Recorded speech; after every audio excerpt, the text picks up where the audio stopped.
Buen día, nosotros somos el equipo 6 y vamos a dar inicio con el discurso persuasivo.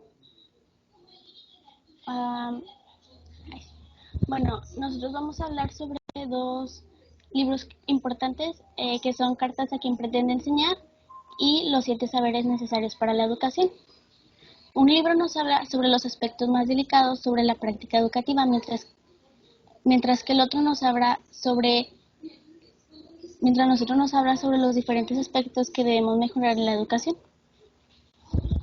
La siguiente.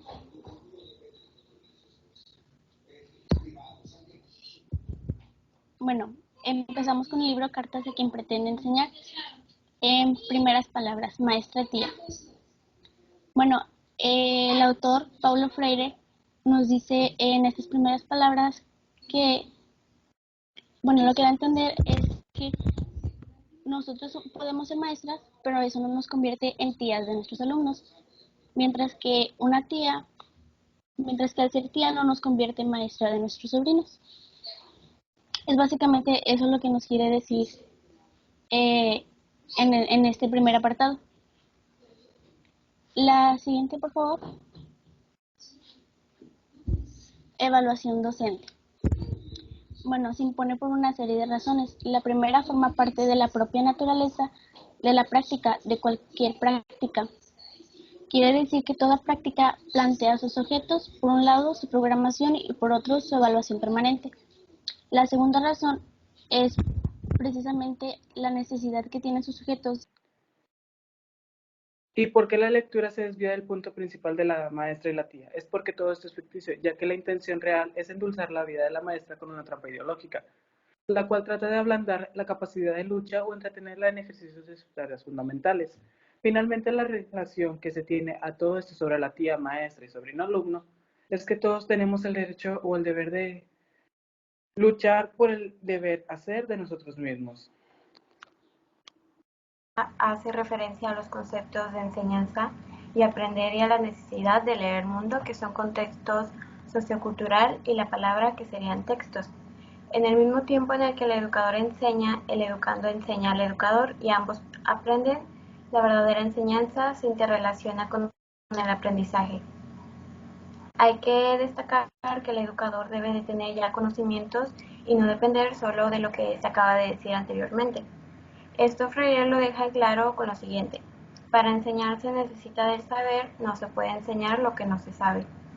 El profesor no es una computadora que lo sabe todo, sino es un ser programado para aprender, y este verdadero sentido de enseñar y aprender debe hacerse de forma abierta y crítica, ya que el estudiar es una preparación y a su vez implica una lectura. El estudio de lectura crítica y la escritura implican una enseñanza crítica que necesariamente requiere una forma de comprender y de realizar la lectura de la palabra y la lectura del mundo, la lectura del texto y la lectura del contexto. Otra oración que es importante de la primera carta es que la lectura y la escritura son procesos inseparables y deben percibirse ambos como necesarios. Por último, según Freire, leer un libro no es por las palabras, es releerlo, es reescribirlo. No enseñar a los niños que leer y escribir son casi la misma cosa. Desde el punto de vista del ejercicio intelectual y humano, no, es un gran error. Y termino con la oración: es posible leer sin escribir ni escribir sin leer.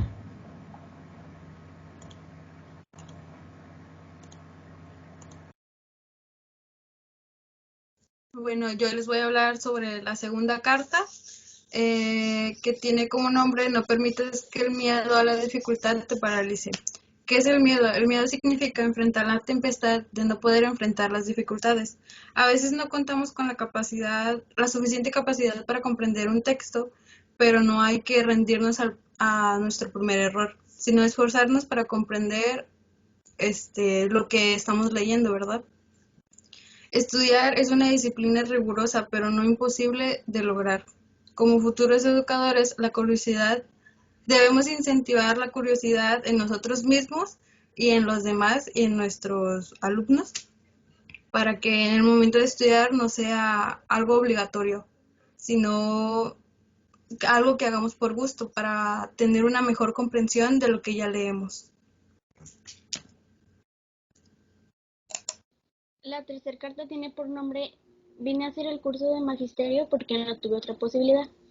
Esta carta está aludida a aquellas personas que decidieron estudiar la docencia, mas sin embargo no querían hacerlo. Esto se debe a que estamos en una sociedad que no reconoce el valor de ser maestro. Un ejemplo de esto es que no se comprende la desproporción del salario que recibe un presidente con el salario que recibe una maestra.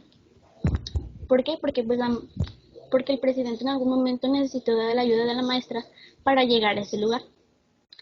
Y luego, puse una frase, la práctica educativa es algo muy serio, por eso debería tomarse más en cuenta. La siguiente diapositiva. Cuanto más aceptamos nosotros ser tías y tíos, tanto más la sociedad se sorprende de que nosotros hagamos huelgas y exijamos nuestro derecho. Si la sociedad nos reconoce la relevancia de ser docente, pues no nos va a brindar el apoyo que necesitamos. Y como conclusión, los problemas con la educación no son solamente pedagógicos, sino también políticos y sociales. De la cuarta carta, aquí el autor expresa las cualidades indispensables de las que se debe de servir un buen profesor o profesora progresista, y él empieza hablando de la humildad, porque pues la humildad es el respeto a nosotros mismos, no es todo lo contrario, lo plantea como una falta de respeto a nosotros mismos, porque muchas veces esa podría ser la percepción. Pero bueno, escuchar con atención a quien nos busca sin importar su nivel intelectual es un deber humano. La humildad, comenta el autor, me ayuda a no dejarme encerrar jamás en el circuito de mi verdad. Uno de los auxiliares fundamentales de la humildad es el sentido común, que nos advierte que con ciertas actitudes estamos cerca de superar el límite a partir del cual nos perdemos, cuando nos cerramos en únicamente lo que nosotros consideramos como cierto. Hay que ser humildes también para escuchar a otros y que así se pueda sostener un diálogo. La postura del autoritario, en cambio, se centraría en su única verdad. Es lo que les comentaba, cuando se cierra nada más en decir yo tengo la razón. Y bueno, el autor también plantea que el autoritarismo, sin importar si es de padres, de madres, de profesores o profesoras, se puede esperar que la respuesta de los hijos o de los alumnos sean posiciones rebeldes o posturas rebeldes, y bueno, también que tengan apatía a la obediencia, también una obediencia exagerada, y que se resistan a ese tipo de autoritarismo. Entonces siempre va a resultar de una manera negativa tanto para el alumno como para el hijo.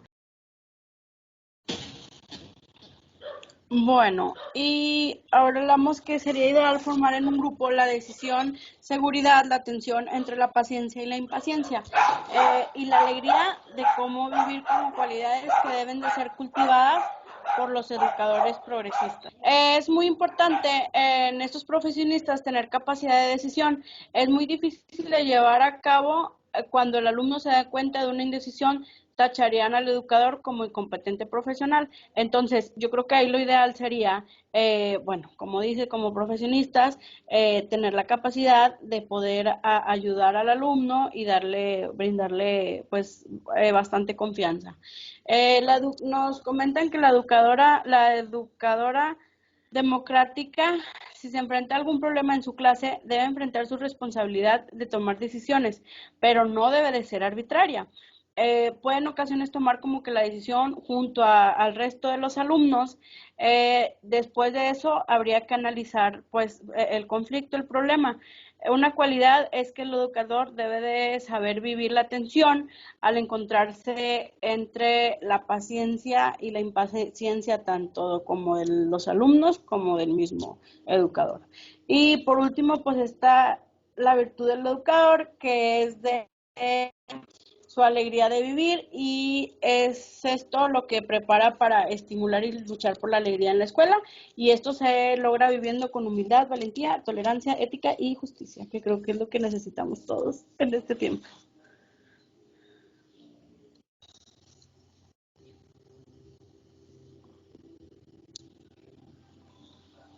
Bueno, ahora continuamos con el libro de los 7 saberes necesarios para la educación del futuro. El saber 1 son las cegueras del conocimiento, que son el error y la ilusión. Todo conocimiento conlleva el riesgo del error y de la ilusión. El talón de Aquiles del conocimiento. La educación del futuro debe afrontar 2 aspectos, que son el error y la educación. Entonces debe dedicarse a la identificación de orígenes de estos mismos. La siguiente, por favor. Ahora se nos presentan 3 tipos de errores. El primero es el error mental, en donde nos dice que la memoria reemplazable de verdad puede estar sujeta a los errores y las ilusiones. El segundo son los errores intelectuales, en donde nos dice que nuestros sistemas de ideas solo están sujetos al error, sino que también protegen los errores e ilusiones que están inscritos en ellos. Y por último, los errores de la razón, que son la verdadera racionalidad, que no es solamente técnica, sino también es autocrítica. Saber 2. Los principios de un conocimiento pertinente. La pertinencia en el conocimiento o el conocimiento de los problemas claves del mundo de las informaciones claves, por aleatorio y difícil que sea, debe ser tratado como pena de imperfección cognitiva, más aún cuando el contexto actual del conocimiento es político, económico, antropológico, ecológico y es el mundo mismo. El contexto, el conocimiento de la información o elementos aislados es insuficiente, ya que ubica la información y los elementos en su contexto para que adquieran sentido. A continuación, el saber número 3. Número 3. Enseñanza y la condición humana. La educación del futuro debe ser una enseñanza primaria y universal, centrada en la condición humana. Estamos en la era planetaria. Una aventura común se apodera de los humanos donde quiera que estén. Esto debe reconocerse en su humanidad común y al mismo tiempo reconocer la diversidad cultural inherente a todo cuanto es humano. Punto 1. El arraigamiento y desarraigamiento humano. El arraigamiento es el cosmos físico y en la esfera viviente, al igual que nuestro desarraigamiento propio de humano. Estamos a la vez dentro y fuera de la naturaleza. En el punto 2, la condición cósmica. La idea de un universo ordenado, perfecto, eterno, por un universo que nace de la irradiación es el devenir disperso donde actúan de manera complementaria, competente o antagónica, orden, desorden y organización. En el punto 3, la condición física. Esta es la transformación de un destello fotónico resultante de los resplandecientes torbellinos solares, nosotros vivientes constituidos una migajas de la existencia solar. En el punto 4, la condición terrestre. La Tierra se autoprodujo y se autoorganizó. Dependiendo del Sol, somos a la vez seres cósmicos y terrestres. La humanidad y condición somos resultantes del cosmos, de la naturaleza, pero debido a nuestra humanidad misma, nos hemos vuelto extraños a este cosmos que no es secretamente íntimo. Y eso sería todo de mi parte.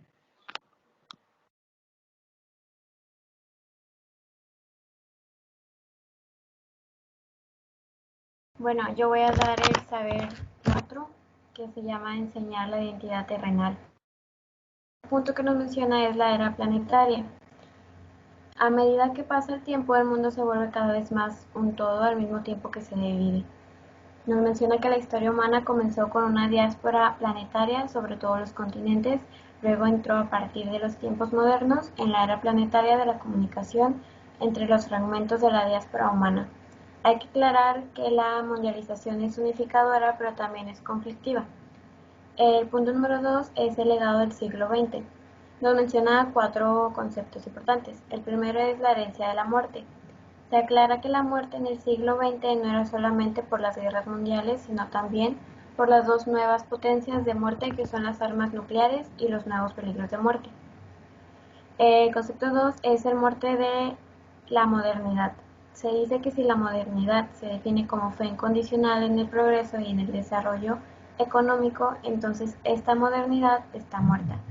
Esperanza. La educación, que es una puerta a lo nuevo, tiene la tarea de acoger la nueva creación de una ciudadanía terrestre. El último concepto es el juego contradictorio de las posibilidades. La posibilidad de un progreso crea una esperanza, por esto se ha vuelto importante la toma de conciencia y la fuerza de voluntad.